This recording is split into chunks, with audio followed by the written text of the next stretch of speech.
Mary Payton, here in person. Terry Posey, Here in person. John Smith. Louis Here. Stanley, Eleanor Vincent, here. Stephen Wolf, and AJ. Okay.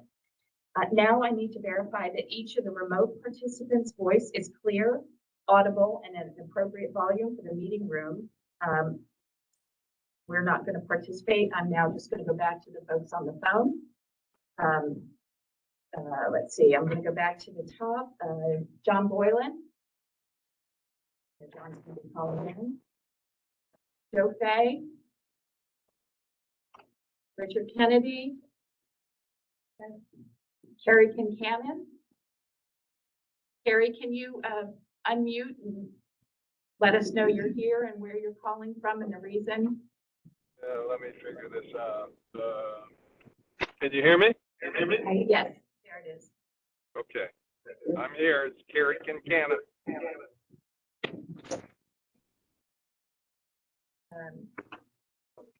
Ken McMillan. And I saw you a minute ago.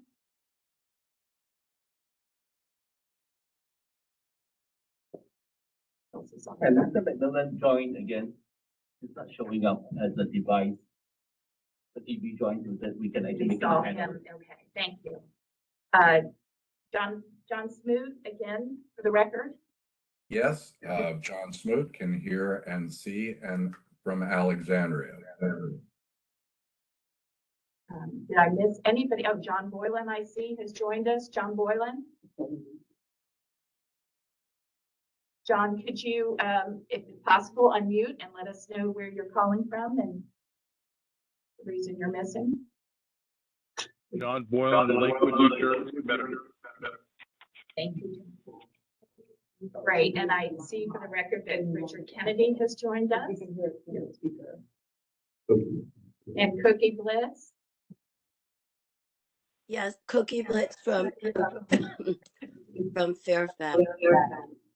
Thank you. Have I missed anybody else on the phone as a member of the council? Not, I want to, I move that council members who are participating remotely, that their voices may be adequately heard in this location. Do I have a second? Second. All in favor? Aye. Aye. Secondly, pursuant to the AHAC's policy for participation in meetings by electronic communication, I move that the council members who are with us on the phone be permitted to participate remotely in this meeting because it comports with the policy we've adopted and a physical quorum is present here at this location. Okay. All in favor? Aye. One of these days I'll have this memorized and we will be able to shorten this. Change it, yeah, exactly. Thank you all for joining us. And I know we have some guests in the room that we're delighted to welcome and on the call. I think I see some additional participants. We do have a full agenda. I sent out some information yesterday, but if you look to the agenda that was provided to you, we are going to start with just an update on the budget process and where we are in terms of the resources available to us for our work. And I know Director Fleetwood is going to start that conversation and will echo, I'm sure, what we said. It's just the amazing work that was done by all to kind of represent the needs, the importance of affordable housing and moving forward. And I think we've made a good start. Before I turn it over to Tom, I did want to acknowledge the staff in the room, our wonderful staff besides Tom and everybody, Regina, Malia, Jamie, Tom Barnett, and others who do so much to move us forward. One of the things that we don't get to celebrate enough is the hard work of the folks here at Fairfax County who do some of, I believe, some of the most important work.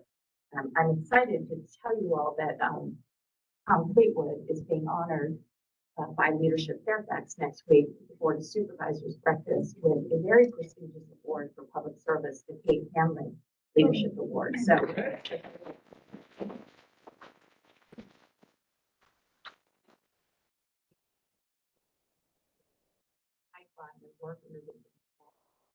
There's no question how well deserved that is, Tom, and we're just honored for you and I know the team. But for those who can make it, you can still register Board of Supervisors next Thursday at Leadership Fairfax. So with that, before your head gets too big, I'm going to turn it over. Provide an update on what happened at the board meeting and where we are.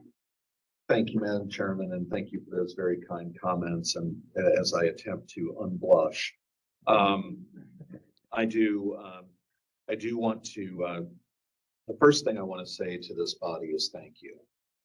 Thank you for all that you did for the cause of affordable housing to have such a successful budget cycle this year.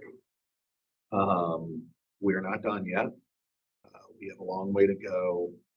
But together, we have made some very serious strides. And on behalf of staff, the professional staff working on this, I wanted to thank each and every one of you for your unbelievable work.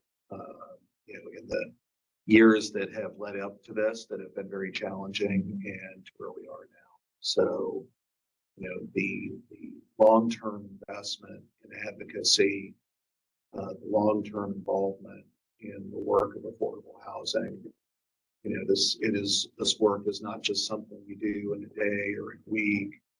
It is a life's work, and I am so grateful to all of you.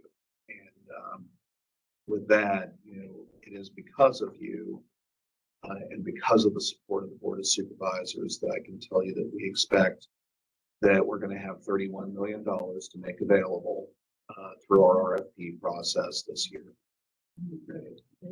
That is not inclusive of the federal CDBG and home money that we will also be putting out. We expect to put it out simultaneously. And that'll be another roughly $2 million.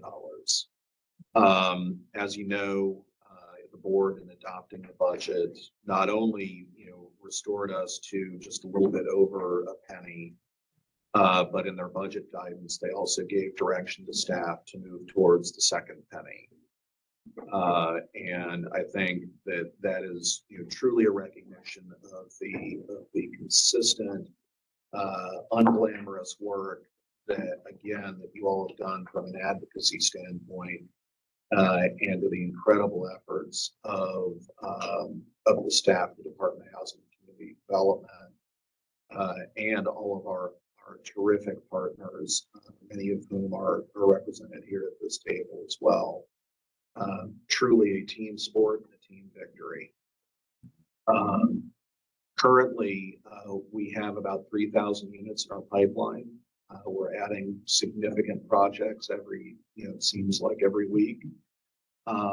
When we go out with the RFP in July, it's going to be very similar to what we've done in years past. I will note that we have very intentionally added an equity component of the RFP as we prepare to release it, and we are also very intentionally adding an emphasis on the delivery of permanent supportive housing as well. So lots of forward motion. We're going to be presenting that general plan to the Board of Supervisors at their Housing Committee meeting on June 14th. Just there's a lot of work to be done, but together we can do it. So thank you all very much. I'm happy to try to answer any immediate questions. So Tom, do you add in 55 million from Amazon Housing Trust Fund? I mean, those are also monumental contributions. And we would all hope that we could build partnerships that get other corporations thinking that this is to their own and our greater community. But being Boeing just moved into the neighborhood, I'd love that. conversation with them ASAP. I think there's a lot of forward motion in that regard. I think that Amazon's choice to invest in a project like Dominion Square in Tyson's got a lot of people's attention, both here in the region and nationally. So I'm very optimistic that we're going to be able to attract future similar investments from our private partners. Great, Mary, go ahead. Was the HUD money about the same this year? I saw the announcement, but I didn't see last year's. Was it the money that's based on formulas, or was there any? These were the formula grants, for CDBG, home and ESG. CDBG had a slight dip, home went up slightly, and I think ESG remained steady. Quick question, $31 million, does that incorporate the second penny, or would the second penny be added into the? So the idea is, the 31 million reflects the current penny. Going forward, the value of the penny is roughly, $29 million.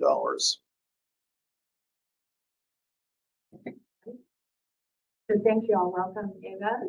So, noting for the record that you are here. Who else? And Joe Fay. Any additional questions on the budget? But I think it gives us a next step, certainly as we move into our, into FY23. We'll look at that dashboard of accomplishments. We'll come back to that. Our co-chair, Rip Sullivan, regrets not being able to be here, but he is down in Richmond and working. And so we will have an update. I think everybody has been following some of the great work again that's been done in Richmond as well and other areas. So we'll have an update on that. I'd like to then, if there are no other just comments on budget or questions for Tom, then I'd like to introduce our panel today. True experts and people have worked in the field preventing and ending homelessness for a very timely presentation. As you all know, AHAC has been charged with the bringing the continuum of care into this umbrella, and while that operates as a separate entity because of the work that's bestowed on them, they will bring recommendations to us and will take the lead in sort of how we incorporate the homelessness strategies within our larger agenda of providing homes for all. So I sent out some information, and I know they're going to talk about that as well. You have a copy of this PowerPoint, but I think there'll be many more questions. So I'm going to turn it over to Tom Barnett to introduce, or to Maura Williams, who is the chair of the Continuum of Care, and she will work with Tom and Lauren to do that. Good morning, everyone. My name is Maura Williams. I'm the chair of the Continuum of Care Committee. I'm also the vice president of Housing and Community Services at Cornerstone. I want to apologize in advance. My voice cracks or goes out. It is because of the pollen. I did not have it contagious. Go out. It's starting. And Maura, I'm going to just do a check on the phone. You all can hear Maura? Go for it. Okay. All right. Thank you. Thank you for inviting us here today. Fairfax County's first strategic plan on homelessness was created in 1989, and the first guiding principle is that homelessness is a shared responsibility. Since that time, the collaborative spirit has continued as government, nonprofit, businesses, the faith community, and private individuals have all played a part in serving people experiencing homelessness. With me today are my co-presenters and colleagues, and I'll let them go ahead and introduce themselves. I'm Lauren Leventhal, the Vice Chair of the Continuum of Care Committee and Director of Compliance at Pathway Home. Hi, everyone. Tom Barnett, Deputy Director of the Office to Prevent and End Homelessness in the Department of Housing and Community Development. Okay, next slide. 10-year plan. In February 2007, the Fairfax County Board of Supervisors endorsed the Blueprint for Success, a strategic roadmap created by a collaborative group of community stakeholders. The Board of Supervisors then appointed a 95-member implementation committee to develop a more detailed plan based on the strategies outlined in the blueprint.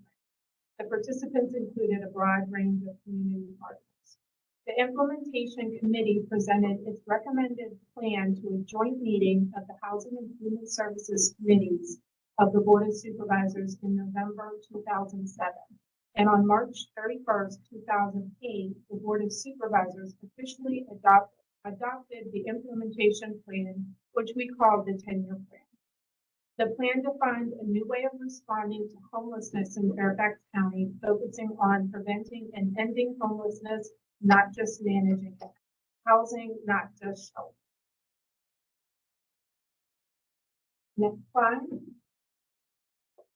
The goal of the plan was that every person in the Fairfax Falls Church community can access appropriate affordable housing and the services needed to keep them in their homes. There it goes. No later than December 31st, 2018. The 4 core strategies developed by the community and adopted by the Board of Supervisors are prevention, so keeping people from becoming homeless in the first place, preservation, increasing and preserving affordable housing, integration, delivering integrated human services to those who need it, and implementation, creating a community partnership to ensure accountability and funding.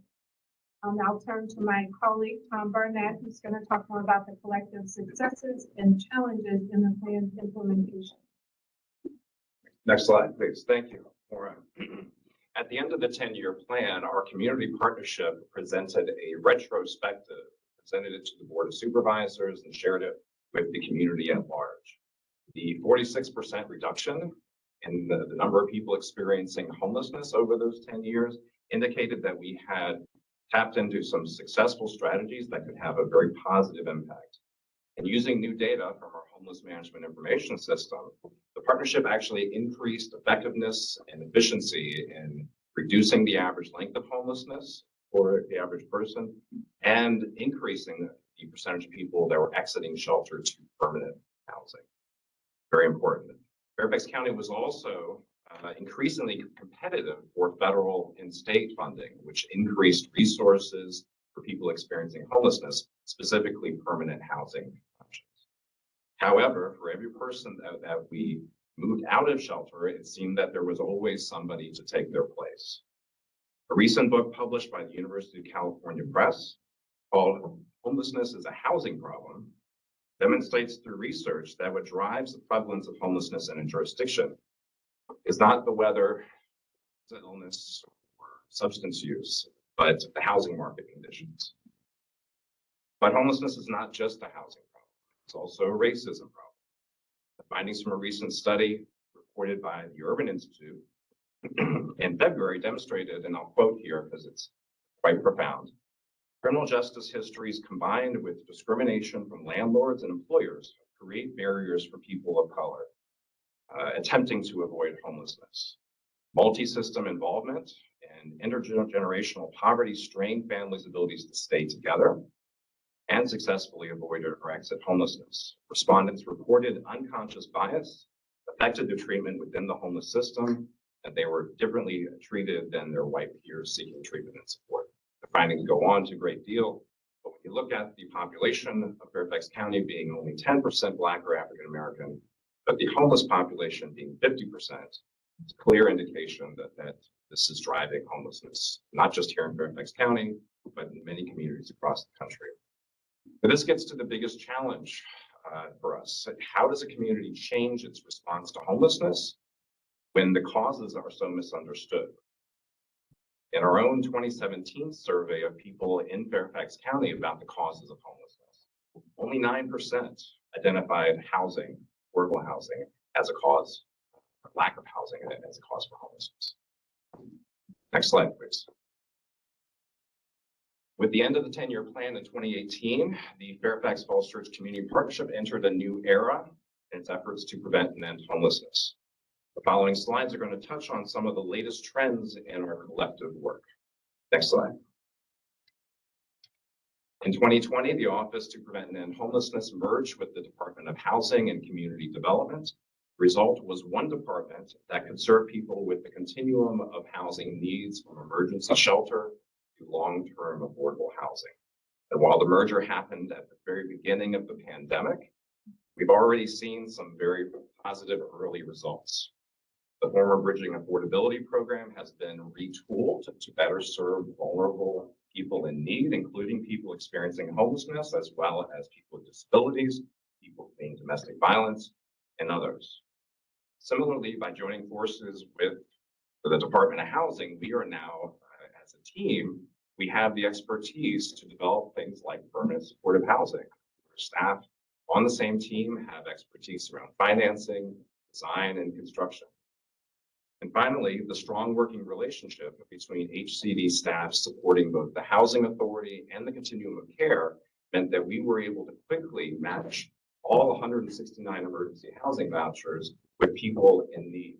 Many communities across the country are not seeing this success, and they're not even getting off the block in terms of housing people with these vouchers. So that's very important. I'll mention that moving on vouchers have been important for Pathway Homes consumers who no longer need supportive services, and they've been able to move into different affordable housing options, freeing up permanent supportive beds for other people who need them. Next slide, please. So then we get to the COVID-19 pandemic. As it began, our community responded quickly to the health crisis. The virus was a particular threat for people experiencing homelessness because they disproportionately had severe health issues and often were sleeping in congregate settings. So in addition to implementing CDC recommendations around masking and regular cleaning, we basically started renting hotels as additional shelter space to promote social distancing. So we were able to isolate quarantine quickly people who are sick or symptomatic. We were protecting individuals who were at higher risk of serious illness if they got infected. And finally, to decompress or reduce crowding in our congregate shelters. The arrival of the COVID-19 vaccines in 2021 opened a whole new chapter in the pandemic, of course, and where individuals could protect themselves by getting vaccinated. And just a year later, the vaccines widely available. The demobilization of the Cupid shelter program was complete.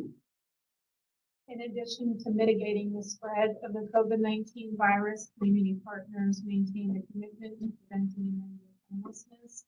One of our biggest successes from the COVID Cupid shelters was we housed 700 people from the hotels moving them from homelessness directly into permanent housing.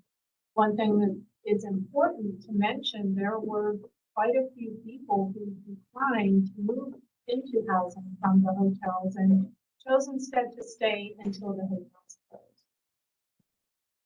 So next slide, and we'll turn it over to our colleague, Lauren Leventhal, to finish the presentation. So in front of you is a chart showing the trends in the annual point in time count, which is conducted annually in January.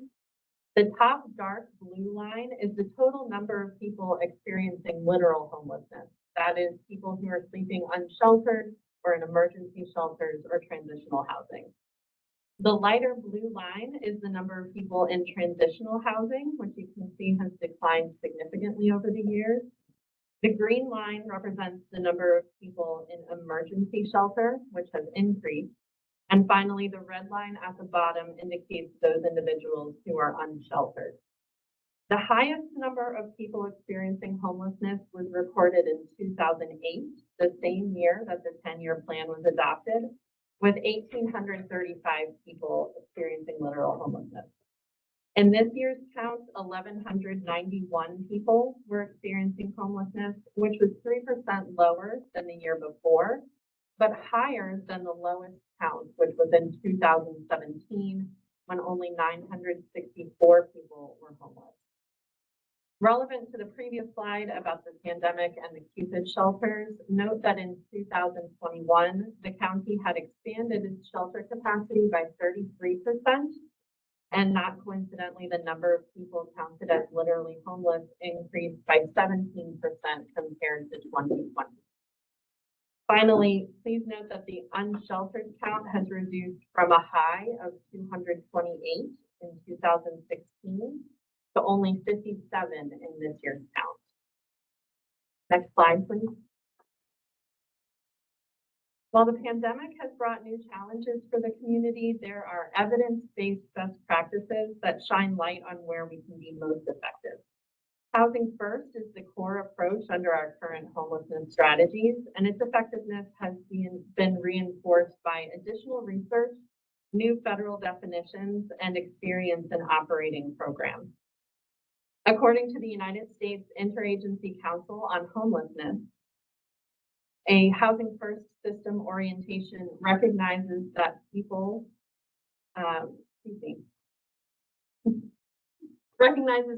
experiencing homelessness, like all people, need the safety and stability of a home in order to best address challenges and pursue opportunities. The housing first approach connects people back to a home as quickly as possible, while making readily available the services that people may need to be stable and secure. It's housing first, not housing only. And HUD provides a good litmus test for whether a program is considered housing first. It should eliminate barriers to individuals who have little or no income, who have active or a history of substance use, who have criminal records or a history of victimization.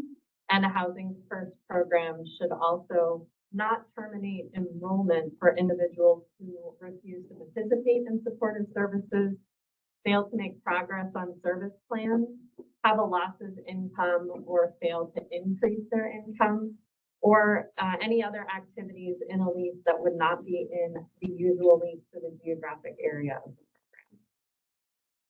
Build for Zero is a nationwide movement organized by the nonprofit Community Solutions and consists of more than 90 communities working to measurably and equitably end homelessness. The Built for Zero methodology has shown communities the importance of real-time data, ways to reduce inflow and increase outflow, and ultimately drive to an end homelessness defined as functional zero. The movement has proven so effective that the MacArthur Foundation awarded Community Solutions with a $100 million grant for what promises real and measurable progress in solving a critical problem of our time. Of course, housing is the only thing that ends homelessness, and 2 homeless assistance project types are particularly effective. Permanent supportive housing is affordable housing paired with supportive services to assist individuals with disabilities to live as independently as possible. Rapid rehousing is typically targeted towards individuals with shorter housing crises and less intensive needs, where time-limited rental assistance and support services are effective. Next slide, please. In October 2021, the Fairfax County Board of Supervisors adopted the first ever countywide strategic plan that focuses on 10 community outcome areas representing issues of greatest importance in the community and sets a clear, unified, community-driven vision for the next 10 to 20 years. One of those community outcome areas is called housing and neighborhood livability, which states that Fairfax County is a place where all people live in communities that foster safe, enjoyable, and affordable living experiences. As part of this outcome, the strategic plan includes 2 strategies under Strive to End Homelessness. The first proposes to expand the availability of permanent supportive housing units and services for people experiencing homelessness, including individuals and families. And the second proposed strategy is to provide incentives so that nonprofit and for-profit housing developers and landlords will set aside units for people experiencing homelessness. We appreciate you taking the time to listen, and we welcome any questions that you have. And Tom's contact information is on the next slide if you have questions after the presentation. Thank you, guys. Thank you so much. I've been doing this work for a long time. I never would have thought that there could be a presentation on homelessness in 15, 20 minutes. It's open. There's so many questions. It's so complex. But what we wanted to do is a grounding in sort of where we are and where we move forward. I will just say personally, as someone who's been working, here for 20 years, and all of Cornerstone's affordable housing is dedicated to people who are leaving homelessness. That's all we serve, and we're excited with the county, to be able to, we have some new projects in the pipeline that'll bring 34 new permanent supportive housing units. And I know Shelley Murphy has some big news in terms of her partnership with Lamb Center as well. And so I think, again, it speaks to the importance of our work at AHAC is driving the housing types and needs for all people. What's also hard when we do this work, and you've heard the strategies in the system, but we all know we're talking about real people. We're talking about people every day, many who are struggling, and it is a hard work. The folks that work and commit themselves to serving people who are experiencing homelessness do an amazing job. And I'm talking about not just the providers in the field, but the volunteers, our faith communities, and people who are out there. So this is our first step at AHAC to really kind of take on this issue and look at that. I mentioned in my note to folks that I'm very grateful to Reston Strom. There's some colleagues here who have certainly seen in Reston, as we have people who ending hypothermia, that were still unhoused, and asking the good questions about what can we do, and recommending strategies.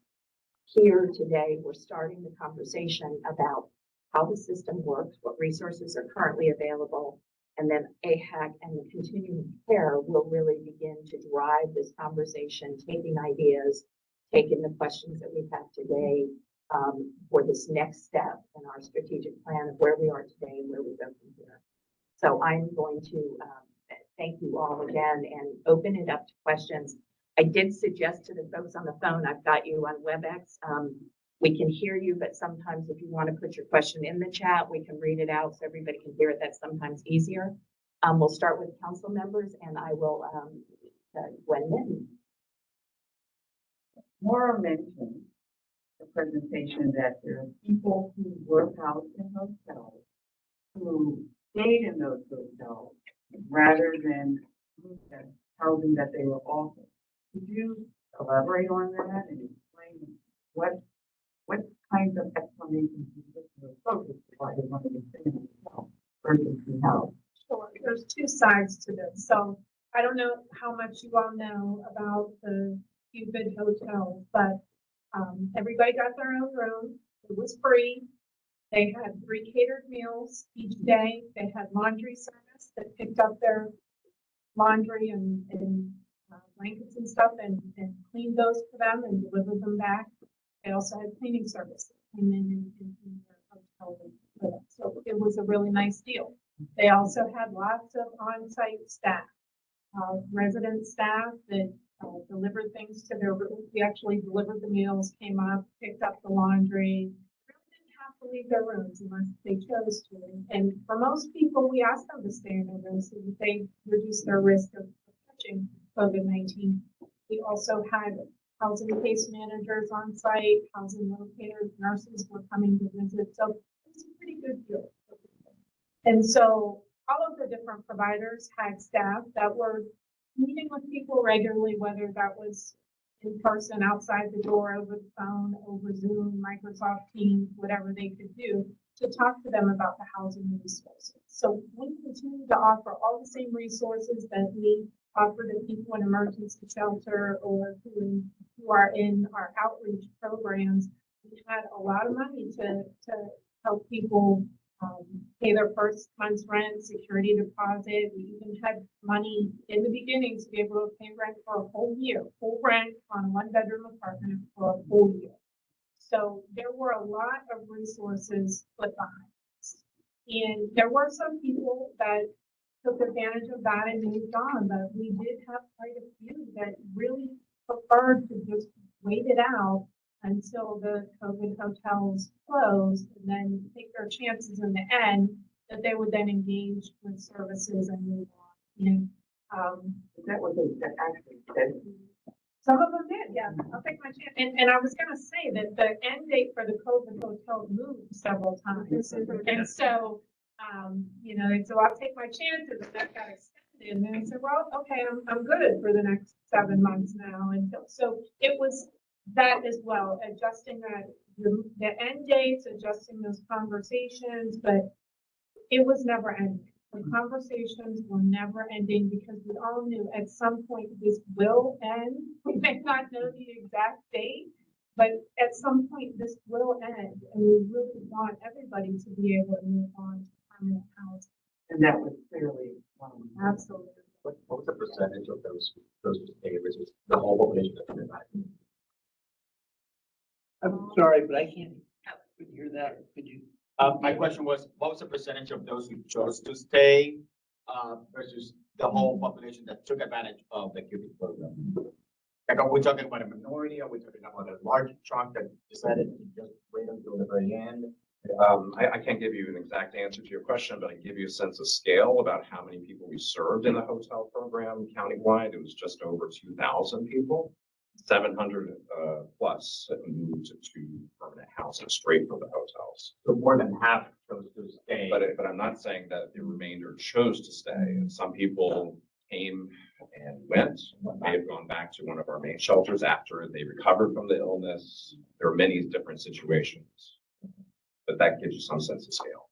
And I also want to add, there was a 2-week period after the Cupid hotels closed when the hypothermia prevention program was still open. And so we did have people say, no, thank you, I'll go to hypo instead of moving on to housing, and then from hypo maybe I'll move into housing. So, and there were some people that went to a shelter bed as well. So, that was also, it was a very small window of 2 weeks, but there were people that said, I just gotta help go to HICO and work on it then. I'll mention anecdotally that Pathway Homes had vacancies and were matched to individuals, and those individuals refused to move forward in the process. And we have had shorter vacancy lengths since the Cupid program closed. I'm going to go to a question from the online and then pick it back up from John Boylan. Please address the regional response as we increase services. Do folks migrate from DC, Arlington, et cetera? How do we provide a regional coordinated plan? And then a second question about what's going on with veteran homelessness. Sure. And I'll start off the answer. So in terms of coordination as a region, the Council of Governments has a homeless services committee that's chaired by representatives from 2 different jurisdictions. There's 9 jurisdictions in the region. I'm just finishing my 2-year term co-chairing that group. DC has a representative on it currently, but it was representatives from all the jurisdictions participating. Can you repeat the other part of the question? I want to make sure. So addressing the regional response, when we here in Fairfax County increase services, do folks come from the outer regions or the other regions here? And how do we ensure? And maybe vice versa. And vice versa. So the migration issue is a recurring theme. Decades. Every jurisdiction swears that they're getting people from every other jurisdiction. And DC has often said this from the outer suburbs. Their population is much larger. They have some data to show that folks do migrate from the other regions, but generally from the data we have, 10 to 20% of the population who are homeless at any given time may have migrated from other jurisdictions. That's not too dissimilar from the general population where people move to search for job opportunities and other reasons. In terms of veterans, the good news is we've actually reduced the number this year compared to last year down to only 32 people who are veterans. As a region, we've actually seen this is the lowest number we have seen in many, many years. That's some good news. Shelley and then Jennifer. You know, in terms of the migration issue, I just have to chuckle because Tom's right. It comes up all the time.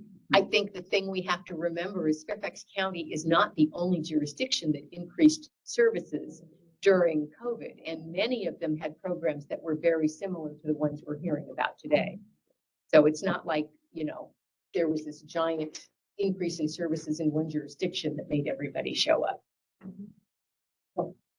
Thank you so much. That was a great presentation. I just wanted to ask a clarifying question on the 1,191 people in 2022. Is that a point of time survey or it is? And how is that conducted for those of us who are still sort of new to this process? So it is a point in time, as the name indicates, generally on an annual basis. You may see 2 to 3 times that number experiencing homelessness. It's primarily conducted electronically through our homeless management information system. So anyone that's sheltered, we know clearly based on our bed list who's there. The more challenging part for every community is that for people who are unsheltered, you need to do a lot of canvassing of the community, both before and after, to make sure that you have everyone counted. Our outreach workers at organizations, now like Pathway Homes and Cornerstones, are very familiar with these hotspots, but we're always getting calls for additional folks, from constituents, members of the community, board offices. And what time of year is that point in time survey done? January. So it's like peak because it's cold, we're sheltered. And so I'm sorry, so you said that's, we, back of the envelope say it's about 30%, so about 3 times that population, so something like 3,600 or so. So in it the course usually of the just year. short of 3,000. Just short of is, 3,000. What we've seen. In and out, okay, thank you. Maura mentioned, Maura, as you were talking about the people at the Cupid shelter who said, no, thanks, I'll wait. And there was a thought that they would then engage at the end, but was there a percentage that at the end said, I don't want to engage now? You know, in hypothermia every year, we see a group of folks that engage in housing over time and over the hypothermia season, but at the end of the season, kind of say, no, thanks. And I, you know, I wonder if you could talk a little bit about what you saw in the Cupid shelter as well. There's a little bit of both. We still have some people that at the end say, no thanks, I'll go stay with family or friends, or unfortunately, I'll go back to sleeping in my car, or I'll go back to my tent or my campsite or whatever. I can speak on behalf of Cornerstone's Cupid site. That last 4 weeks, we had a lot of people, and by a lot, there were about 15 that had housing lined up and were waiting for their move-in date. Which was a spike compared to the previous year and a half to have that many people engaged and go through the process of searching for housing and applying. So I imagine it was probably similar across the other partners, and we know it happens at hypo as well as the end date is approaching. There's an influx of people that say, I'm ready, because I know the end date is, especially when you know exactly when the end date is and it's firm. Some people do wait till those 2 weeks before it's going to end to really say, okay, I'm ready to find something. Just to add to the answer, about half the people that we see every year in the hypothermia prevention program, which is just during the winter season, we don't see on the streets or the shelters throughout the rest of the year. So homelessness can be very fluid.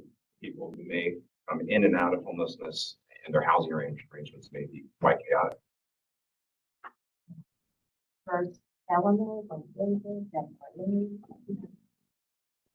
Thank you for that presentation. It was actually pretty good compared. Thinking about all the stuff that goes into the work that, everybody does every day to house folks in this community. Couple of quick points. One, DC does have a right to shelter law in place. So to your point, Shelley, sometimes they're getting people going to Fairfax. It is sometimes a chicken or the egg. So it's an inside joke, I think, for all of us. The second point is with the folks who may end up not going to PSH, we have these conversations all the time. But sometimes people are like, yeah, we're not going to take you. We don't want it. At heart, nobody really, we don't think anybody really prefers being homeless as a state of being. But there are things about being out there and being your own person that some people, some of the PSH we have are shared units, like Laura said. In the hotel, you had your own room, you had all these services. When you go into PSH, you're having to take care of a lot of things. You have, obligations on the lease. There are people checking on it. So sometimes that decision that people make is more of a knee-jerk reaction rather than a lifestyle choice as a point of observation. My question really has to do with vouchers. So as we know, the strategic plan does speak to these 2 points that Lauren put up in terms of expanding the availability of PSH and having incentives for, nonprofits, for-profits to set aside units. And it's a great goal, very visionary, and one that has a lot of promise. The challenge sometimes, though, is the vouchers and the ability of those vouchers. Some said the ones that came were gobbled up, very quickly, like gold. Vouchers are like gold in our community. So we know that developers, and I'm talking about APA, Michelle, you're from Wesley Housing, so you're from real biz. Developers who talk to us about expanding PSH, one of the first things they look for is subsidy. Right, so they're willing to set aside a certain percentage of these units and bring with it all of the things that we look for that remove barriers for people that we're serving in this PSH. But a big challenge is always, what are the subsidies that you have? So you can have the housing, but if you're gonna have supportive services, something needs to pay for that. And the populations that we're talking about, who is being housed, are folks for the most part who do benefit from those services in order to be the kind of neighbors and community partners that you have living next to you and you have no idea they're living there. There are lots of them that do it on their own, but there are also lots that need a lot of support. And with the state pushing this big push to have people come out of institutions and go straight into PSH, there's no way we can be successful as a community in having a housing first. All the things that we talked about, right? Housing first type of PSH with the people that we're serving, if we don't have those subsidies that can sustain them and support them. Because otherwise people are going to be getting calls and the supervisors will be getting calls in terms of the things that are going on. So the question is, as we are doing all this wonderful work, what is the projection in terms of influx of vouchers and other type subsidies to partner with the housing that's being developed so that we can continue to maximize that versus losing a lot of that steam when a couple of people fall through the cracks and we're on the news. It's a great question, and then Chair's prerogative, and you said it, but I want to state it. The supportive services component, we know we have, great needs and crisis in mental health services and other supports don't currently in our system work together. We don't budget those together. We don't put those. So I just putting a little note on that, but. In terms of vouchers, Mr. Fleet would probably be better to answer that. Thank you, Karen. So in answer to the question with respect to vouchers, I'm very pleased to say that over the last several years, that the FCRHA has utilized its moving to work authority to take a much more aggressive stance in terms of placing project-based vouchers in new construction projects. And in just about every single one of our going projects, we are now placing project-based vouchers for the specific purpose of ensuring that our new development work is serving people with extremely low incomes, as well as the rest of the income range that we serve. What this does, and this is part of the synergy from the merger that we've experienced, is that it also creates the conditions where we can increase the availability of permanent supportive housing in our new development as well. So I'll just kind of close by saying that although the number of vouchers, the amount of voucher dollars is kind of a finite amount. The work of the Housing Authority in partnership with the Office of Prevention and Homelessness has put us in a position to get additional vouchers when they become available, number one. But again, to also identify opportunities to support permanent supportive housing. And, at this point, we are now approaching close to 100 units of new permanent supportive housing in our development pipeline. Right. I'm gonna go to, it was David, then Marlene, and Adina, and Gary. Okay, well, thanks. It's a great presentation. And my question is, I looked at the pitch count this year, and I noticed, and I looked at it over the last 5 years, but I noticed that the number of homeless families has been fairly level. It really hasn't changed much. It's stubbornly level. And what's more is that the number of homeless children has been around 300 year after year. And that hasn't really changed much. Do you feel that there's enough attention on family homelessness? And is it a subpopulation that we're not really paying enough attention to? The chairman asked me the same question during the retrospective presentation. I think in general, we see with homelessness is that there is a severe lack of sufficient affordable housing, right? And when crisis happens, housing crisis and personal crises, people will look for options. And that includes families with children or single adults. And when shelter is available, often people will accept shelter if they have no other option. Or when there's no shelter remaining, they will then find other options. They may move in with family or in crowded situations, friends. They may move to other jurisdictions, sometimes to other jurisdictions' shelters. And so it gets to sort of the crux for the entire homeless system. Every homeless system around the county is where do you invest your resources? Do you invest it in long-term permanent housing options for families with children, or do you invest it in more temporary emergency shelter? And there's no nationwide standard for that. There's no clear standard about what's the right answer.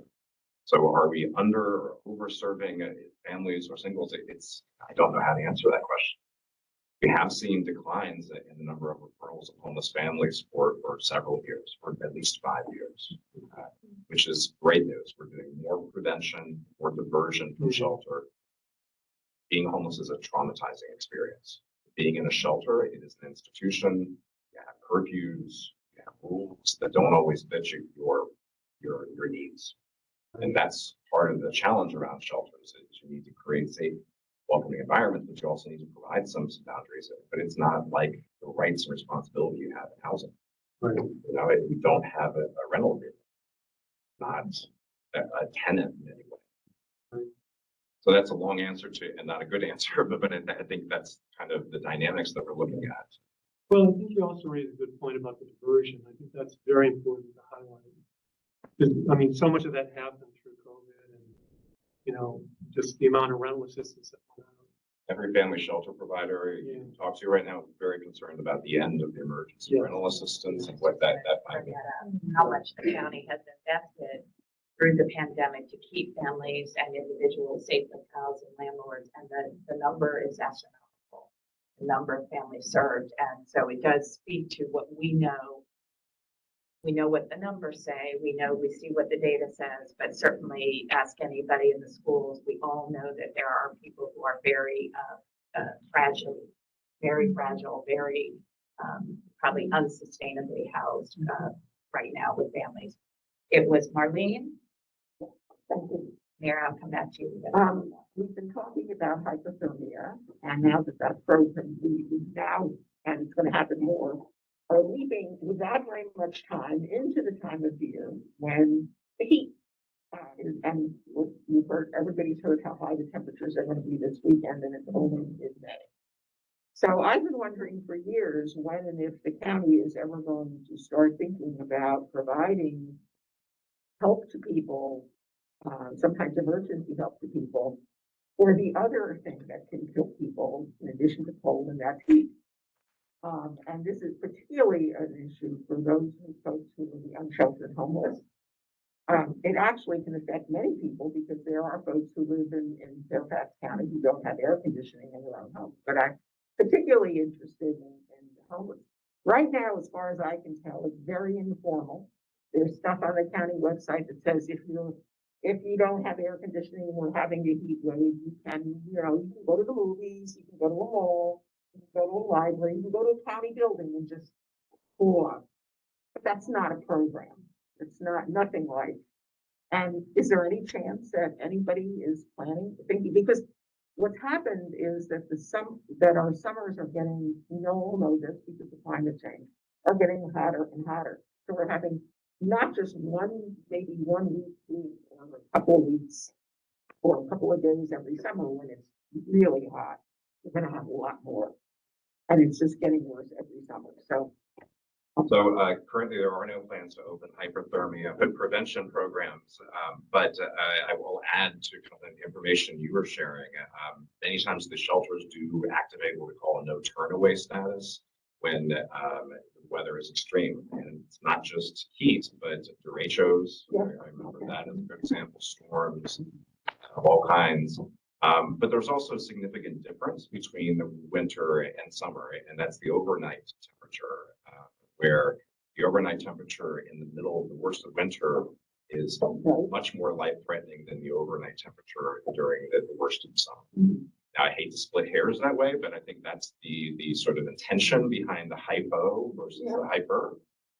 And again, it gets to the question that kind of we were talking about is where do we invest our resources around responding to homelessness?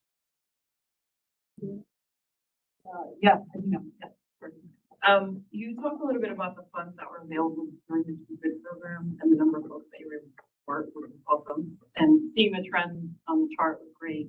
I'm mostly interested in better understanding, like, what data are you collecting to track those that are in the cycle of homeless, then they're being placed in permanent housing, and then they end up back on the streets, and that cycle continues.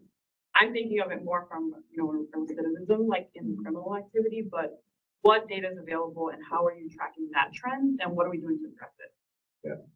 So thank you. It's a great question because a lot of people forget that important piece. Permanent housing placement's not necessarily the end of the story. And actually, over the course of the 10-year plan, the whole country has evolved its understanding and sophistication around understanding homelessness.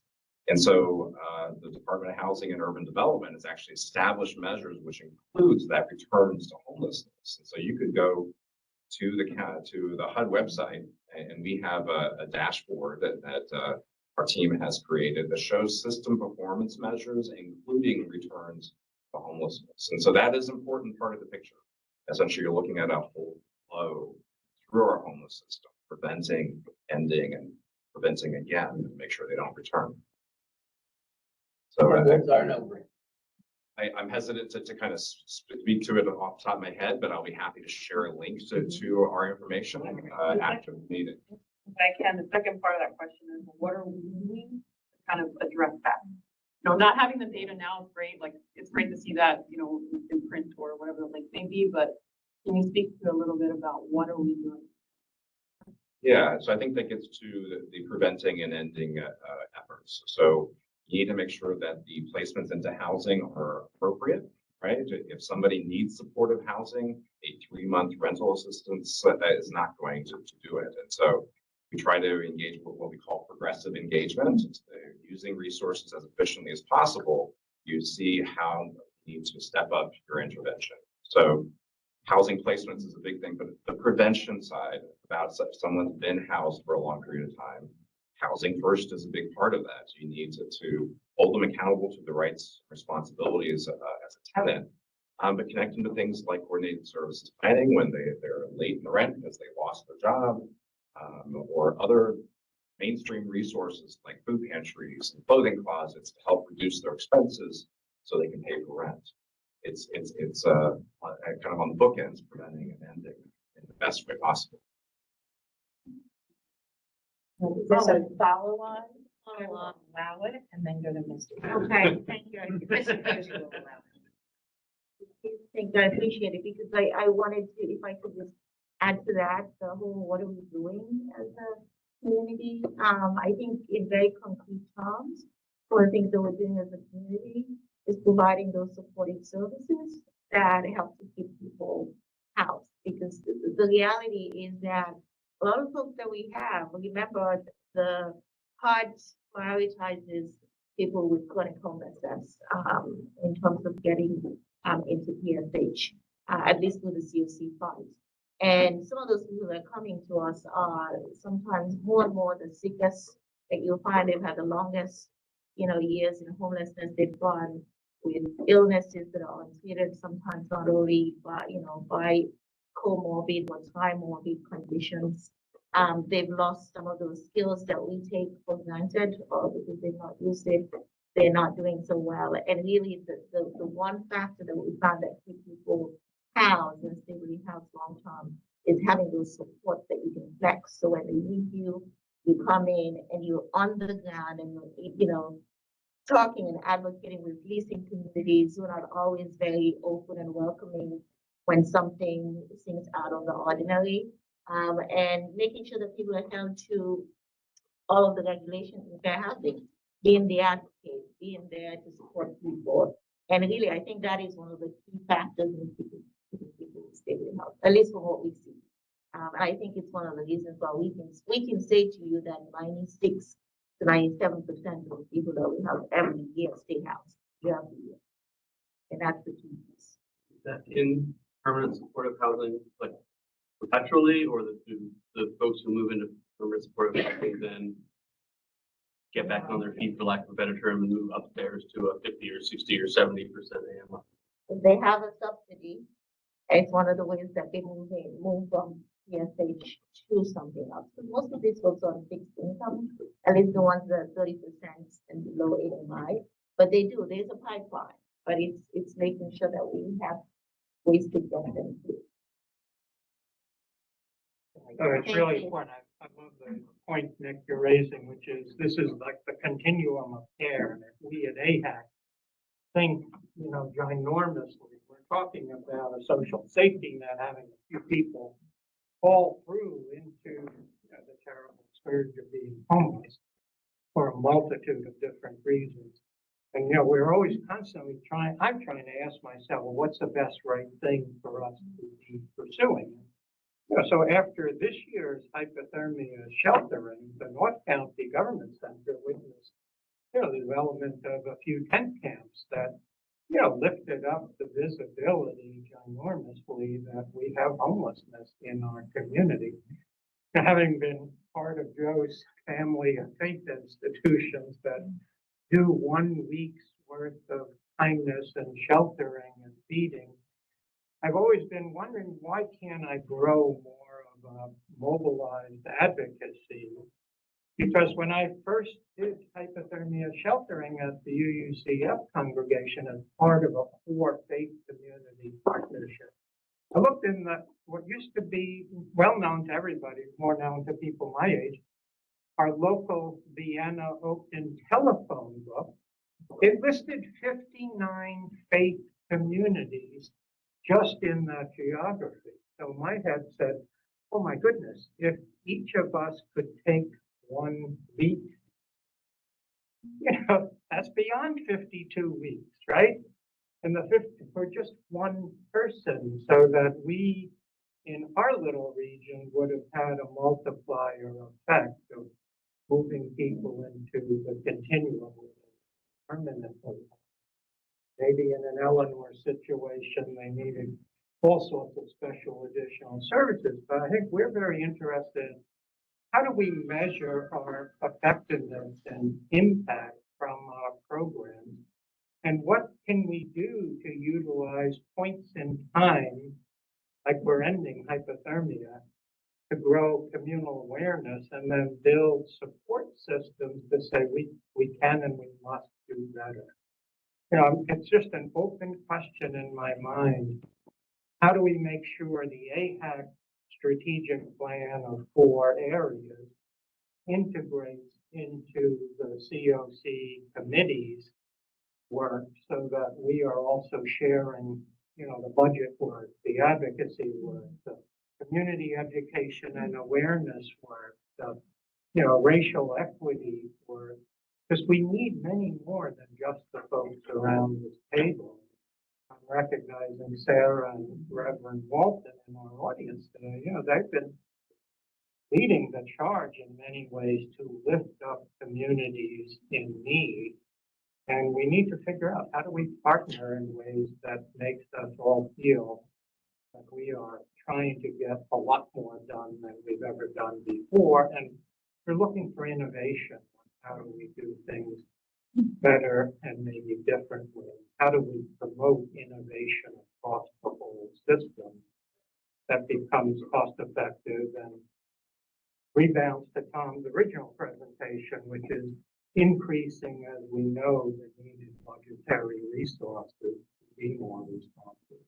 It's a tough question. I don't think anybody has an answer to it, but it's, my pitch to us is to think structurally. This is the first presentation to us of the COC committee leadership. And I think we want to focus on, can we institutionalize this better? Do we have the right people at the table? Do you have all the right people at your table?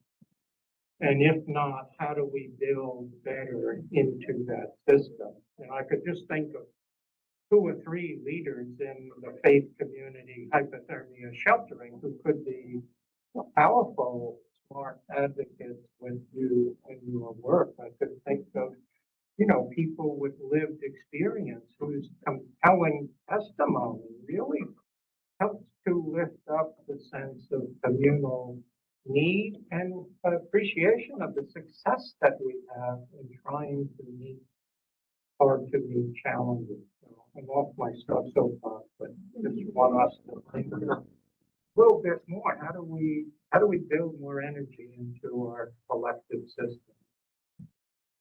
You're setting us up for part of the question. I have maybe a shorter question, but for the Senegal Immigration Forum, I worked with a group of advocates. I'm sorry, could you speak up, Through please? the Senegal Immigration Forum, I work with a group of that advocate and has been pushing for better availability of rental assistance. Or that's aware of, but I also know that state assistance and assistance programs ended May 15, and the county has some funding remaining, but that also is finite, and I wonder how that's going to impact the whole picture. We don't know, and that's what worries us. But I will say, after at least 5 years of declines of family referrals, suddenly in December, we're seeing the highest number of referrals that we have seen in more than 5 years. Okay, I have it. We have. Good. Okay. Nope. Okay, we have 25 unsheltered individuals, a number of whom are working in residential homes. That's the number I know of. What do you view to be the next step? Call them. What's next? Well, as you know, we've been talking about this for months. So I don't want to come out and say that I have the answers. I can tell you the way that our homeless system is oriented now to try to help them is to connecting them to rapid rehousing and permanent supportive housing. That requires significant homeless outreach. We're very limited in terms of our homeless outreach countywide. In some ways, having one encampment has made it somewhat easier to engage individuals. So we don't know, but that's, I think, what we need to discuss as a community is what do you do when you have a large encampment? Currently, every district supervisor has their own policy. And it's difficult to navigate. Why are you, that comment you just made, why are there limitations on homeless outreach? What you just said. It's resources. I mean, Well, but, okay, so can we hear more about that? Sure. What resources are needed and why, what's been going on and what can, maybe that's somewhere where AHAC could take some action and make a recommendation to the Board of Supervisors, what we supposedly advise, make that a priority. We did include that in our recommendation. Yeah, I know. So let me let Yeah, Tom speak to right, that. okay, but nothing happened, so give us a little background. I mean, there are resource limitations across all types of homeless assistance. So I don't want to say that this is the largest need, but I think it raises, it's related to Gwen's question about serving unsheltered individuals across our contracted homeless service providers. We have about 5 people. And now, sorry. What I'm trying to understand is, could they be placed? Are there places where they could be housed? You know, opportunities for housing them if you had enough resources to do the outreach. So generally, the unsheltered population is mostly chronically homeless. I know, So yeah. I'm not sure I'm giving you the answer you wanted. No, But okay. I try to answer best I can. Permanent supportive housing is typically the most effective for chronically homeless individuals. That's why the pipeline is so important, and the new projects with Wesley Housing and Cornerstones is so important. But we have had many years of not producing that we have to catch up with. Okay. So it's a question both of where they could be housed and the resources to do the outreach. But And more. oh, Yeah. of course. But see, the piece about the outreach kind of bothers me. I mean, that seems to be such a basic. And it's no secret, Marlene, that just like everyone and anybody who is any business employer in this area, we are experiencing terrible challenges in hiring professionals, and we need to think about that. The CSB, and I know Jennifer's representative of that board, has significant challenges right now in the folks with expertise in mental health, our path outreach workers. And it is not because we don't have the resources. It is being able to hire, find, and sustain. Right. And I look around any employer in this room, that is a challenge right now in terms of hiring and maintaining staffing. And if any of you listened, I know Joe Fay and other organizations, nonprofit organizations, did a beautiful job of discussing from the county's compensation report and what's going on and why our system is as it is. It doesn't excuse it. It is a reality on top of the 2 years of extraordinary work that I think Fairfax County tried to coordinate with everyone. And I think Jerry laid it out, your question, certainly Gwen's question, and Tom said from the beginning. The question now is, where do we go from here? It is just like we did for all of us who worked back in the early days on the initial plan, which again, start the production of housing, preserve the housing, wrap the services, and understand that we didn't do that so great along the time as we were doing that, and involve our community in those conversations, including those, as I think Jerry said, with lived experience. We did a heck of a job using strategies. There was a question about innovation. We looked at our retrospective and we said, here's how the system has changed. Here are the challenges in the system. How do we respond? We are at that point. And so I think that is where we're going to be able to go. And I think the role that both AHAC and mainly, I think, led by our continuum of care to facilitate these conversations. It won't just be us. It needs to be a larger conversation. But I would invite that this is the first step. It's not acceptable that we have people sleeping on the streets. It is not acceptable that we have families every night very vulnerable in their homes that most of us don't see. But the response of the system requires coordination. It requires, let's have these conversations about innovation and what we can do better. And Marlene saying, we'll go fix that. But then we need to come to the table and say, these are the things we need to invest in. So I hope that AHAC can help with that. Go ahead, Gwen. I'm sorry. It just seems that the outreach process is some creativity. Part of the process. Say that, I'm sorry. The outreach process that thought with creativity is part of that process. Increased use of people who may be willing to help. Jerry mentioned churches, potentially, but also volunteers. Because I understand the staff is very great outreach workers in rescue and ATML district. But it's small. 1.5 that are funded, the 3 people, the 200 person plus caseload that they maintain tells you a bit of the story. So it goes to your point, and that's where, yes, absolutely. How do we come back to the table as we did and recreate those opportunities for lay members of the public, for others to help. And I heard Eleanor in between, the services in between once we have somebody else. So we'll be taking that into the next set of meetings. This was the chance to set the questions. May I make sure that there was anybody else on the phone or, on the WebEx that wanted to say anything? Yes. Thank you. I couldn't see. Yeah, I Please can't don't raise say. my hand on this format. Just No, forget you it. can't. I'm sorry, and I don't see it.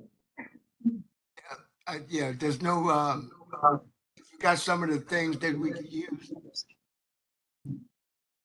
Ken McMillan, go ahead. Yeah.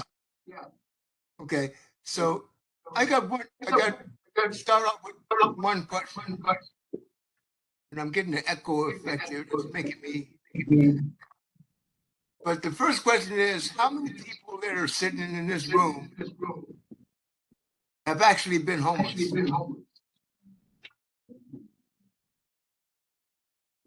I'm going to surmise that I'm probably the only one. No answer. Okay. And I am the only one. So that brings in another, let's say, parameter that is not being considered here. So I have to ask myself, I wish I could stop this echo thing here. This is very, I don't like this echo here. But anyway, what I'm trying to say is that until you realize that you had been homeless before, and you didn't have none of the things that usually cause homeless. You're not addicted to drugs, you're not alcoholic, you don't have mental illness. So the only reason you can come up with is there's just not enough affordable housing. So that in and of itself means that, we're going to count on, other people to help us get into a housing or thing like that. I don't really want to own an entire home. I just need a place to lay my head down at night, a place where I can have some comfort, cook a meal for myself, get down to more personal business. That's not the way in life of every American dream. Most people get married, they have children and so forth and so on. But I'm not in that school. So the approach that I come to with is if I had a chance, an opportunity to get into a house or room that I could afford without having to worry about anything because I can afford it, I can get my own groceries, I can cook for myself, I can be by myself, so forth and so on, would I be okay with that? And the answer is yes. Then again, where am I going to find that? We have a system that is put together, that is made for people having families, and for those who are single-minded or anything like that, you get what you get. And nobody really gives a damn about that. Now, I'm not trying to curse here or anything like that, but I'm listening to everybody saying things, and I'm thinking to myself, well, damn, how did you become homeless, Ken? Well, I know how I became homeless. I'm not sure that I took the route that other people become homeless. I wasn't addicted to any drugs. I can per se say that I didn't have any mental problems or anything like that. I'm not an alcoholic. I could probably outdrink everybody here without getting drunk, but I'm not an alcoholic. I don't need it every day. It didn't interfere with my ability to be a firefighter. Didn't interfere with my ability to be a detective. Didn't make me inferior to being a armed guard for the federal government. And it didn't stop me from getting in school and college, which I was trying to do. But the problem is that I wanted to be a mental in psychology. I wanted to major in psychology and not civil engineering. And I ran out of money. But anyway, that being said, so our approach to this is a little bit different. We're trying to find a solution for a problem that we're bouncing around the solution. The solution is, and always has been, and always will be, affordable housing. Before you think about all the other things that may stop people from getting that, you have to think about, is everything around here affordable? We have created a system that says we want only our elite people who have the money that can buy housing should own property. And those who don't have that capability, no matter how hard they work, no matter how many hours they put in, they will not ever be able to achieve that. And that right there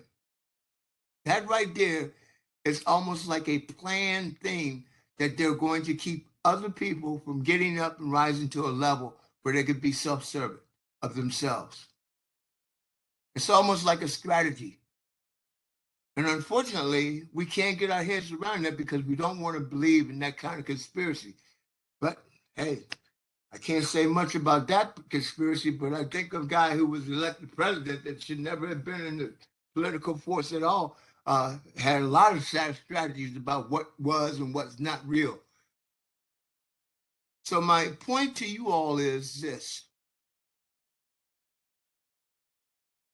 There is no set way that we can achieve this until we understand exactly how does our system work to have people get into something and rise above themselves. Everybody can't be that good, that exceptional, that they can strike out and go on their own. We are a family, worker, grabber, harvester type of people. That's how we've always been. That's how we always will be. You're going to have some people that are greater than others. You're going to have some people that are going to be less than others. But everybody doesn't have that kind of dream. I never, ever really wanted to own a home. And as a matter of fact, years ago, when I was really in my prime and doing pretty well, the only reason why I thought I would need a house is to have a musical studio so I could write my music. I wasn't thinking about a family or anything like that. I was just thinking about, hey, you know, if I'm going to be single, then I'm okay with that. But now we have people who have children. We have people who are trying to get a better education. We have people who are striving to get ahead. We have people coming from other countries that have never had anything in their entire life, and they see this and say, this is my chance, my opportunity. And we're denying them of that opportunity. Most of you all have families and you're doing okay. And that's good. That's really good. Because you actually providing a how to get it and keep it and be happy. But until everybody can have this and puts up into that level, we're not going to ever achieve that. And thank you so much. I think that's a beautiful way to sort of end the sentiment. And other than your comments on fake news about politics, which we don't do here, you are always bring it home for us, and you've been such a contributor over the years, and will continue to be so. So I think as we wrap this up, we have about 5 minutes left. So I'll take Mary ending comment, and then I want to talk about the process next, where we go from here. And Dr. Yeah, I can't accept the idea that nobody knows what's going to happen when the rent relief ends. I know Fairfax County plans, budgets, like spend 5 months, you know, every year. There's an enormous amount of planning and forecasting and how much of this are we going to have and how much of that. I mean, Fairfax County is so into planning ahead, except in this case, they're having trouble figuring out what to do when the rent relief ends. And I think we have the data. We know how many people are getting rent relief. We know when it's going to run out. I mean, you got to get some estimate together of what you expect to happen and plan for that. You can't just let everybody go homeless. Yeah. So what are you thinking? Tom's. Well, Carrie, you too. You're until other business, but since it's come up. Can we hold that? Yeah, I'm gonna hold it down at the Because same I time. have other comments. I think. Does it relate direct? Okay. Let me, Okay. I'll wait do for other you want to business, speak but I in do want general to the want plan, to or just where we want to go here, and then I want to go to Dr. Walton? I think it's probably a little bit. So Mary, thank you for your comment on that. I think, you know, that, you know, just taking a step back, that it is probably not it's not accurate to say we don't know what will happen and that we don't have anything in place. Fairfax County will continue to operate its coordinated services planning to be of assistance to people who have rental challenges. The issue that we have here is the expiration of the federal rent relief dollars. So it's not, so it's more that resource as opposed to the structure. So, you know, so that being said, you know, we are concerned about our ability to sustain the support that we've provided over time with the federal resources, but that is not indicative that we're not going to be able to continue to be responsive. Along with the safety net that has helped. Marlene, now, if you would like to raise that issue, and then Before I raise that issue, I'll put my health hat on. We represent the Healthcare Advisory Board, and just mention that at the same time that the rental support is going away, just about the same time, the emergency Medicaid, coverage is going, and also, so a lot of the same people will no longer have, health insurance coverage. And so who knows what that will, that creates an additional problem. I understand from Chris Leonard, several members of the Healthcare Advisory Board have expressed concern about this, and when we relayed them to Chris Leonard, he said that he and the benefits are all handled by the Department of Family Services. So it's not really an issue for housing, but they are working on it, quote unquote. They are aware of it. There have been articles in the paper, but of course they're aware of it. They are working on it, but from our point of view, what we need to be thinking about is going to hit these folks with a double whammy. A lot of them are going to be hit by the same problem.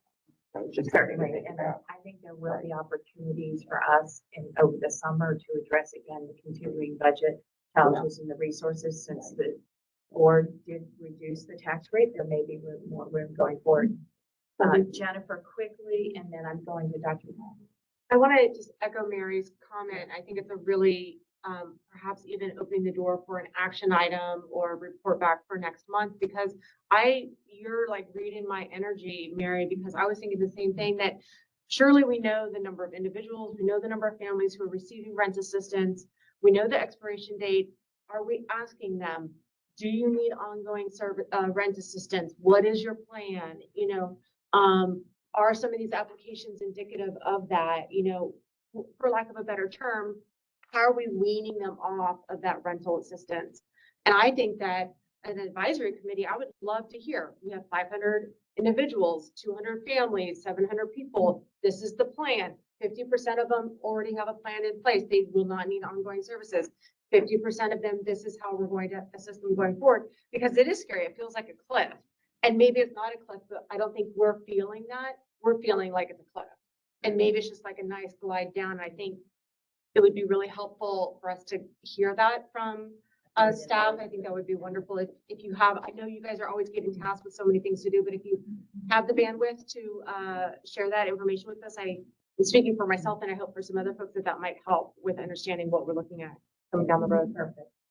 I might just say that in response to that we can certainly work with our colleagues at Neighborhood and Community Services, which actually operate with HC Housing does not operate the emergency rental assistance program. It's Neighborhood and Community Services. We can have them come and report out on where we are. That would be fantastic.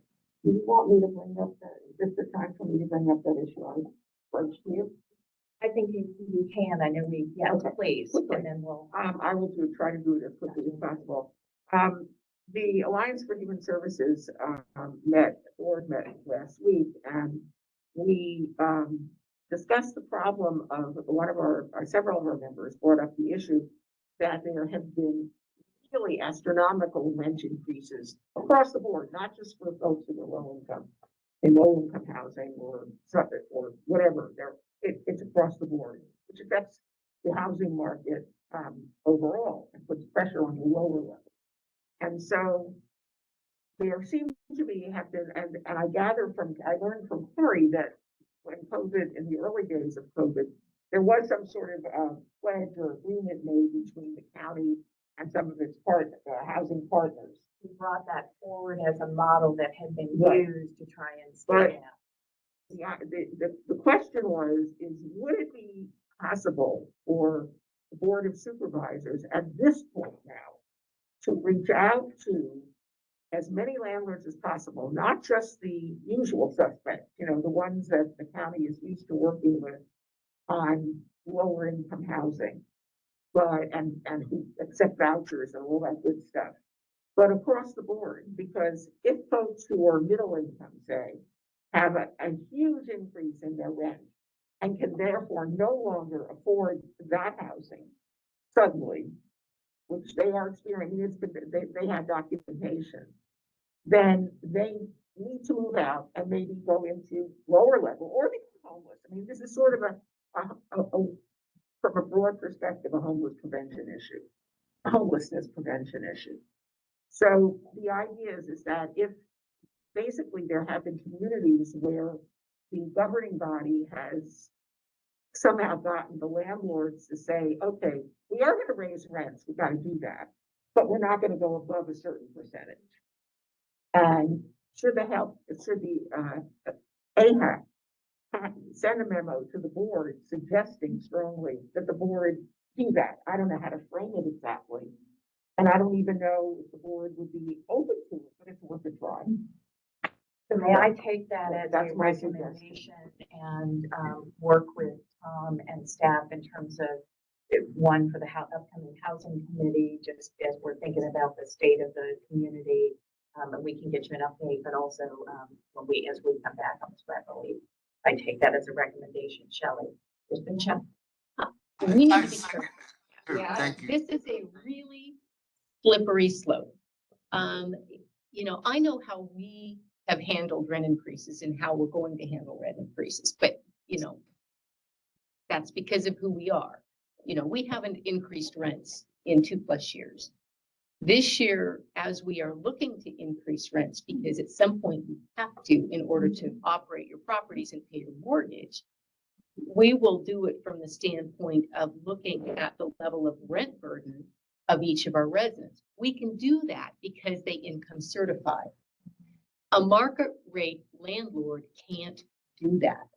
And there are a lot of small organizations, small landlords who have not raised rent, who have huge rent arrears, because not everybody, A, is applying for rental assistance. B, I will tell you, even when you apply to DHCD, they're not paying any rent assistance so far since the program transitioned from Virginia Housing over to DHCD. That's a whole other issue. So, the rent receivable with applications into the state is unbelievable. The check was not in the mail. The check has not been in the mail. And I'm not speaking to Fairfax County because, quite frankly, our properties are relatively healthy in Fairfax County compared to the rest of our portfolio. But there are a lot of landlords out there who are living on the edge. They can't go another year without rent increases. And I don't think you can look a private business person in the eye with an unregulated unit and say you can't raise your rent more than 5%. That's a really slippery slope. As much as I get it, and I hate the fact that there are double-digit rent increases going in, and I know what it means for people who are rent burdened and at risk, but it is a really slippery slope. It's supposed to be voluntary. So again, because this came up, thank you. This came up, and Marlene, as I tried to share with you yesterday from the Alliance, I think it offers again an opportunity to discuss what had been done in the conversations with the landlords and the landlord associations, what we can do going forward and bring it forward, because these are the kinds of questions we're asking. And I'd like the chance for us to come back on this, because it is going to be coming up. We're all going to see it. I shared the rent increase. I am going to call on Dr. Walton, one of our guests, because he's been waiting patiently. First of all, I appreciate everybody's passion and energy and staying late as always. We're going to start extending our meeting time, sir. Thank you so much. And I know the hour is late, but let me first say thank you. Thank all of you for your service. Thank all of you for the work we're doing, not only in this committee, but obviously, in the organization.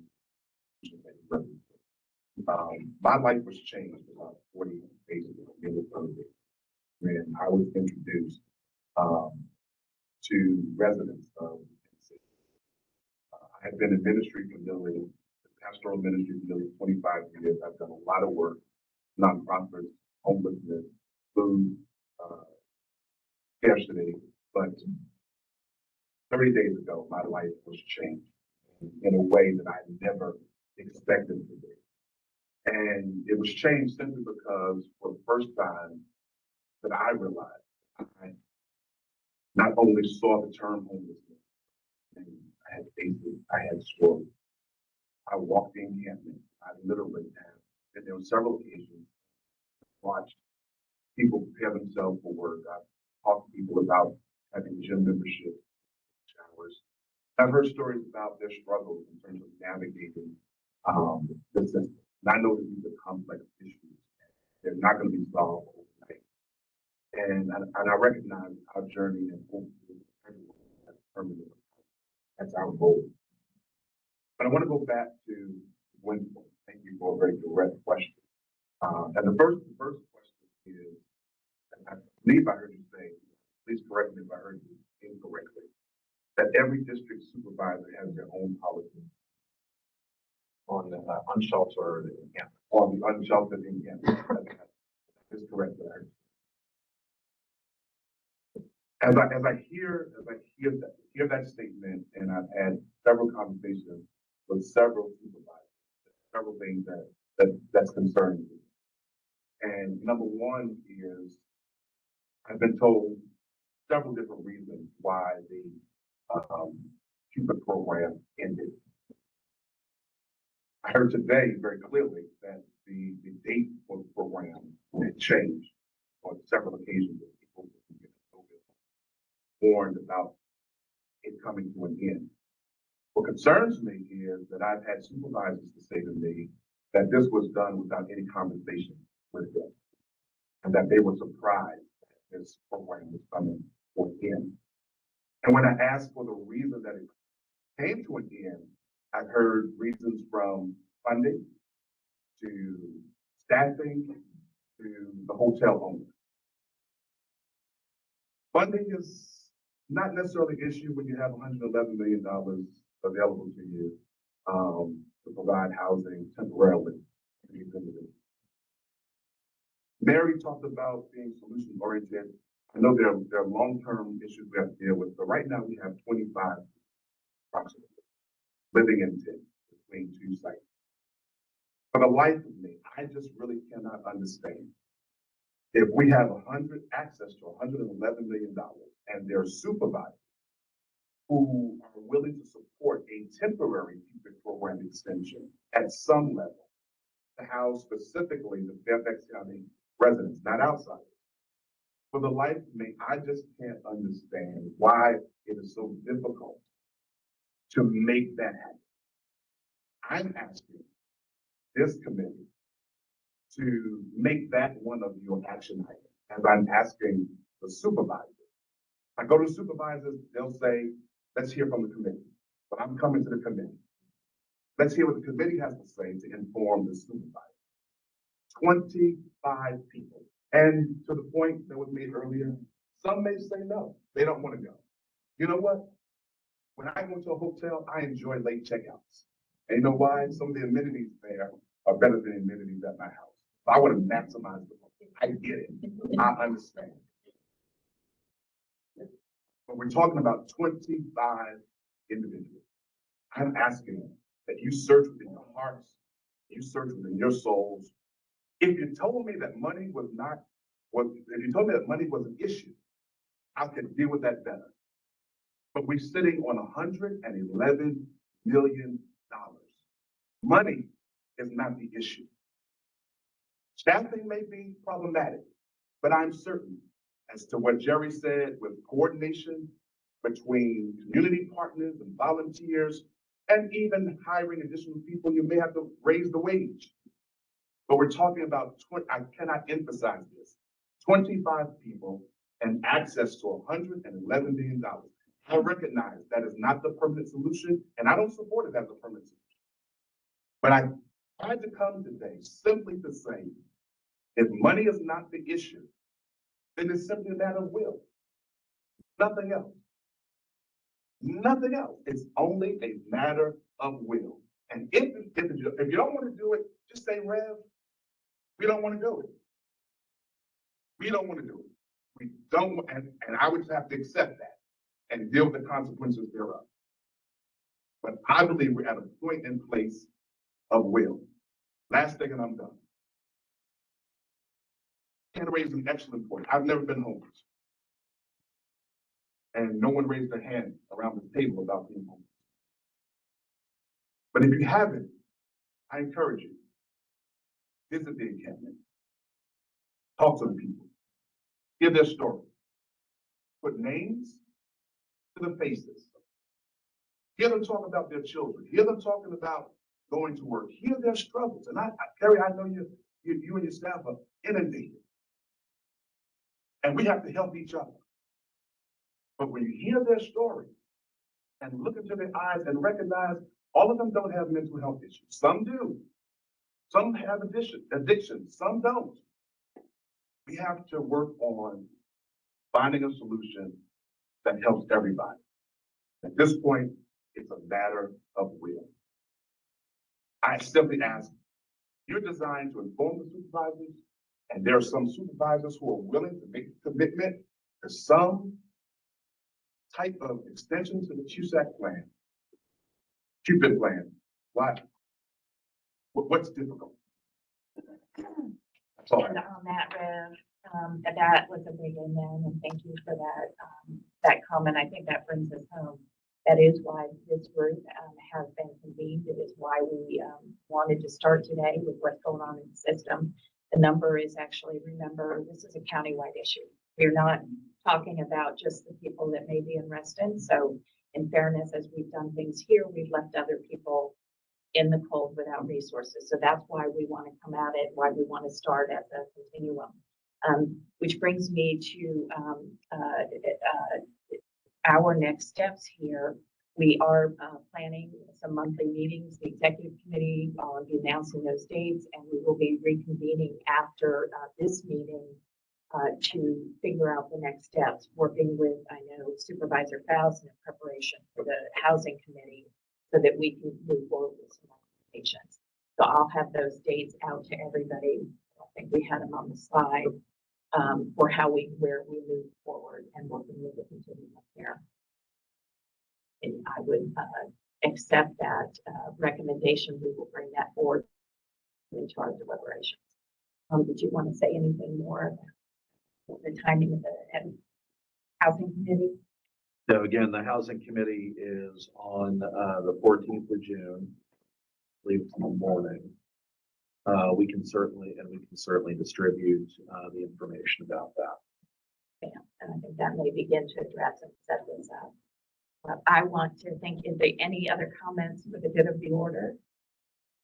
Sarah? Yeah, Carrie. Oh, Ken, Karen? can I Yeah. come back to you in just a minute? I'm sorry. Yeah. Go Just ahead, don't Ken. have,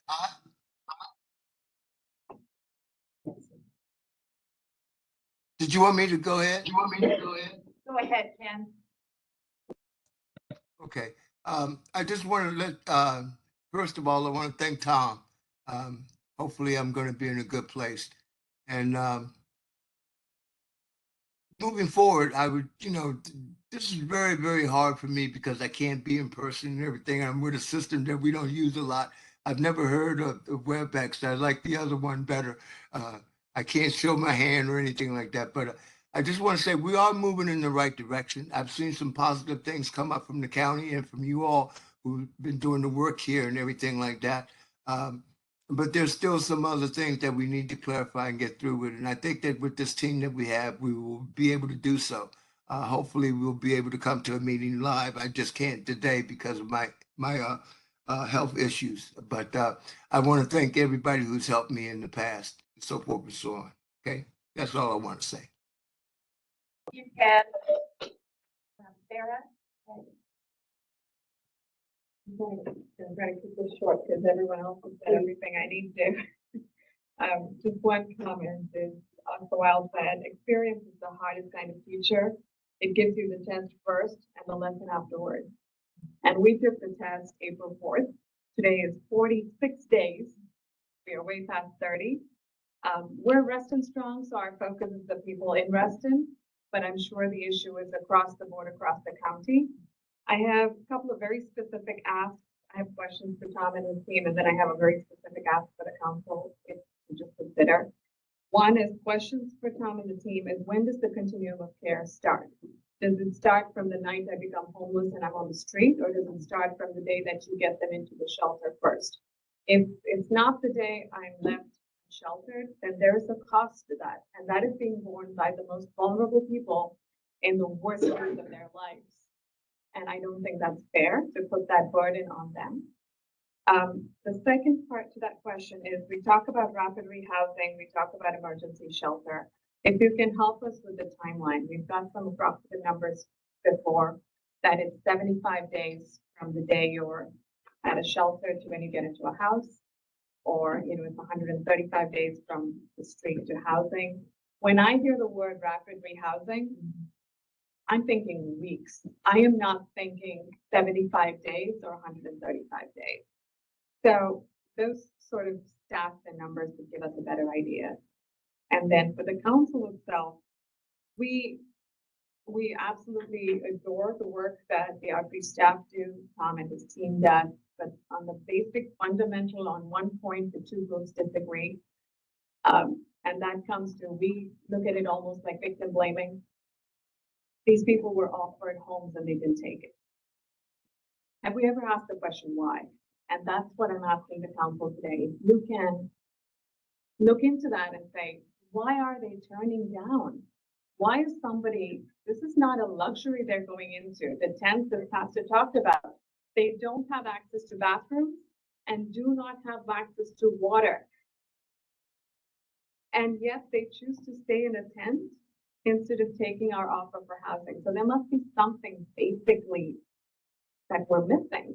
So if you could ask that question and explore that, that would be helpful long term. And the immediate ask, Pastor maybe ask them. Thanks so much, Sarah, for the work that you want done. We will take that. I did want to clarify that we don't just offer one housing option for people. We offer multiple housing options. It's their choice where they want to live. The initial conversation is, where do you want to live? What type of housing? Rent can you pay? This is an ongoing conversation. It's not a one and done. And we've even said to people, tell us, we have people that turn down every single housing option available, every single program, funding source, turning down vouchers, which is the golden ticket. And so we have these conversations. What exactly are you looking for? Tell us, list it out, we'll look for it. It's available, we'll pursue it. A lot of times it's not available. Sometimes it is available. We pursue it and then change their minds. But it is a constant conversation. We don't give up. We keep trying. And this is the piece that not everybody sees. We don't have permission to discuss details on every single case. And I know from the other side, that's difficult, not knowing what exactly you're doing. But if that individual doesn't give us permission to discuss that with any of you, I can't tell you what we're doing. We just need you to trust. We've got very skilled staff. They work very, very hard at exploring these housing options, but we can all agree there is a lack of affordable housing. There's a lack of affordable housing options. The availability of every single housing option is not always available when people. But our staff are constantly working. I can't say enough. It is not a one and done. If you turn down what I offered you and move on to somebody else, absolutely. They're going back repeatedly, over and over, until the person says, I'm not looking. If that happens. Thank you, Laura. I think that's good. I go back to, and I know that Assets and New Hope and Pathways and others that are doing that work is good to that. It goes back to what I said. This is a really big issue, part of our community to try and cover everything we need to have. We've got some great questions about short-term that we will take into our next meeting. We know the long-term strategies that we need to affirm. So I am just going to express gratitude for everybody for the time and coming here as you are and bringing the best thinking. I would love to ask for a motion to adjourn. Everyone, thank you very much. Have a good spring into summer. Is it? Yeah, yes, we did.